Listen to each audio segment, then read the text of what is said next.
Hello বন্ধুরা, আসসালামু আলাইকুম। আজকে আমি আপনাদেরকে দেখাবো কিভাবে হোয়াটসঅ্যাপ পিকচার অথবা মেসেজ ডিলিট হোয়াটসঅ্যাপ পিকচার অথবা মেসেজ রিকভারি করতে পারেন। সো সেক্ষেত্রে আপনাকে প্রথমে একটি অ্যাপ্লিকেশন ডাউনলোড করতে হবে এবং গুগল প্লে স্টোরে গিয়ে লিখবেন WAMR, লিখে সার্চ দিবেন।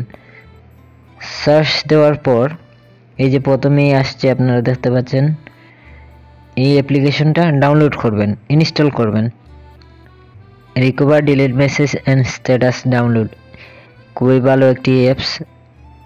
4.5 star rating, 50M plus downloaded.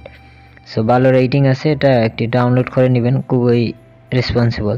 So দুটি টিক্স আজকে আপনাদেরকে দেখাবো। সো প্রথমে আমি এটা ইনস্টল করে নিলাম এবং নেওয়ার পর আমি আমার একটি হোয়াটসঅ্যাপ ওপেন করলাম, যেহেতু আমার ফোনে দুটি হোয়াটসঅ্যাপ। সো এই ফোন থেকে আমি একটি ছবি পাঠাবো আমার অপর হোয়াটসঅ্যাপে। সো এখান থেকে আমি একটি ছবি নিলাম, আপনারা দেখতে পাচ্ছেন। এই ছবিটি নেওয়ার পর আমি এটা পাঠালাম। সো এই যে আপনারা দেখতে পাচ্ছেন আমার ছবিটি সেন্ড হয়ে গেছে অলরেডি। সো এটা চলে গেছে, এই যে আপনারা দেখতে পাচ্ছেন ডাবল চিহ্ন দেখাচ্ছে। সো আমরা এখন আমাদের নেক্সট হোয়াটসঅ্যাপে যাব। নেক্সট হোয়াটসঅ্যাপটা যখন ওপেন করলাম, দেখুন আমাদের ছবিটি চলে এসছে এখানে। সো এটা না দেখলেও কোনো সমস্যা নাই, যদি এখান থেকে আমি প্রথমেই আমার এই ছবিটা ডিলিট দিয়ে দেই। যেমন এটাকে আমি permanently both me and my one more other WhatsApp delete দিয়ে দিলাম, কেউ এটা দেখতে পাবে না। আপনি যদি ডিলিট দিয়ে দেন, দেখুন এখান থেকে এটা দেখাচ্ছে this message was deleted. So মেসেজটি ডিলিট হয়ে গেছে, এখন আমিও দেখতে পাবো না, সে তো ডিলিট দিয়ে দিল। এখন এটা আমরা রিকভারি করব। রিকভারি করার জন্য এই যখন অলরেডি মেসেজ চলে আসছে আমার এখানে, যে মেসেজ রিকভার্ড। সো ছবিটি আমাদের এটা রিকভার হয়ে গেছে।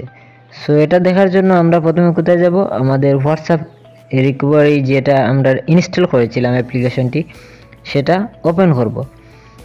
ওপেন করার পর এই যে আপনার চলে এসছে। সো আমরা এই যেমন ধরুন আমাদের প্রথম হোয়াটসঅ্যাপ থেকে সেন্ড করেছিলাম, আমাদের দ্বিতীয় যে বিজনেস অ্যাকাউন্ট আছে হোয়াটসঅ্যাপের, সেটাতে ক্লিক দিব।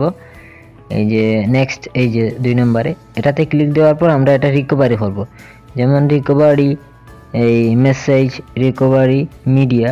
সো আমরা যদি মিডিয়াতে ক্লিক করি, দেখুন আমার যে ছবিটা ডিলিট হয়ে গেছিলো সেটা এখানে চলে এসছে।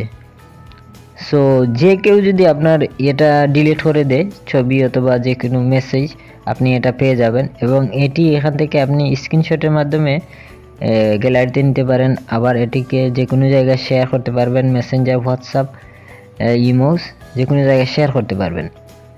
সো এই ছিল প্রথম ট্রিক্স বন্ধুরা। এটি খুবই রেসপন্সিবল একটি অ্যাপ্লিকেশন, ভালোই কাজ করে, আমি আপনাদেরকে সরাসরি দেখালাম। এখন আমরা দেখব সেকেন্ড ট্রিক্স। আপনি যদি কাউকে চান যে একবারের জন্য একটি ছবি পাঠাবেন, শুধু সিঙ্গেল টাইম সে দেখতে পাবে আর ডিলিটই দেওয়া লাগবে না আপনাকে, সেক্ষেত্রে আপনার ওই যে হোয়াটসঅ্যাপে আইসা ক্যামেরা অপশন দেখতে পাচ্ছেন, সেটাতে ক্লিক করবেন। সো ক্যামেরা অপশনে ক্লিক করার পর আপনি ওই যে ওয়ান চিহ্নটা আছে দেখতে পাচ্ছেন সেন্ডের পাশেই, সেই ওয়ান্সে আপনি ক্লিক দিবেন। সো ওয়ান্সে ক্লিক দেওয়ার পর এটা সেট হয়ে গেছে। আমি এখান থেকে সেন্ড করে দিলাম। সো দেখুন আমার ফটোটি সেন্ড হচ্ছে, অলরেডি সেন্ড হয়ে গেছে। সো এটা শুধু সে একবারই দেখতে পারবে, বারবার দেখতে পারবে না। সো আমি যদি আমার সেকেন্ড হোয়াটসঅ্যাপে যাই, দেখুন এটা চলে আসছে এখানে। সো আমি এটাকে এখন ওপেন করব আপনাদের সামনেই। ওপেন করার পর আমি ক্লিক নিলাম, দেখুন আমার ছবিটি এখানে চলে এসছে। সো এটা আপনি স্ক্রিনশট দিয়ে রাখতে পারেন বা যে কোনো কিছু দিয়ে রাখতে পারেন, কারণ এটা আর আপনি দ্বিতীয়বার দেখতে পাবেন না। এই যে দেখুন, সো এখানে লেখা আসছে ওপেন। সো এটাতে বারবার ক্লিক দিলে আপনি আর এটাকে দেখতে পারবেন না। সো যতই চেষ্টা করুন দেখতে পারবেন না। সো এটা একটা অ্যামেজিং ট্রিক্স বন্ধুরা, আসলে খুবই উপকৃত। আপনি যদি ওই হোয়াটসঅ্যাপেই চলে যান, তখন সেখানেও আপনি এটা দেখতে পাবেন না, শুধু একবারের জন্য আপনি সেন্ড করতে পারবেন। সো এই ছিল বন্ধুরা আজকে হোয়াটসঅ্যাপের দুটি বেস্ট ট্রিক্স। সো আশা করি বন্ধুরা এই ভিডিওটি ভালো লেগেছে। যদি ভালো লেগে থাকে তাহলে অবশ্যই বেল আইকনে ক্লিক দিবেন এবং সাবস্ক্রাইব করে রাখবেন, যাতে আমার নিত্য নতুন আপডেট ভিডিও আপনারা পেতে পারেন, এবং সাবস্ক্রাইব করে পাশে থাকবেন। ইনশাআল্লাহ আরও ভালো এই ভিডিও আপনাদেরকে উপহার দিতে আমি চেষ্টা করব। আমার পাশেই থাকবেন। দেখা হবে নতুন এক ভিডিওতে। ততক্ষণ পর্যন্ত ভালো থাকুন, সুস্থ থাকুন। আল্লাহ হাফিজ।